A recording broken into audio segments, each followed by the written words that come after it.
আরে পিয়ন দাদা, কোথায় যাচ্ছ? তোমার কাছে তো যাচ্ছিলাম। এই নাও, তোমার সরকারি চাকরি জয়েনিং লেটার এসেছে। আজকেই কিন্তু তোমাকে জয়েন করতে হবে, কালকে গেলে কিন্তু হবে না। ঠিক আছে, আমি এখনই জয়েন করব। ঠিক আছে। এই শোনো, তুমি আমাকে এখনই পালিয়ে নিয়ে চলো। আমার মা বাবা আমার বিয়ে ঠিক করে দিয়েছে। তুমি যদি এখনই আমাকে পালিয়ে না নিয়ে যাও, আমি এখনই বিষ খেয়ে আত্মহত্যা করব। ঠিক আছে, চলো। দাঁড়াও, আজকেই তো তোমার জয়েনিং ডেট।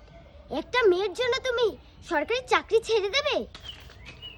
সরকারি চাকরি যায় যাবে, আমি আমার গার্লফ্রেন্ডকে হারাতে পারবো না। কিন্তু তানিয়া দাঁড়াও, আর তোমারও সরকারি চাকরির জয়েনিং লেটার এসেছে। কি?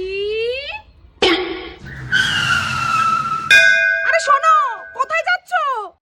হাট এখান থেকে। তোর মতো কত ছেলে যাবে আর আসবে, সরকারি চাকরি আর পাবো নাকি আমি?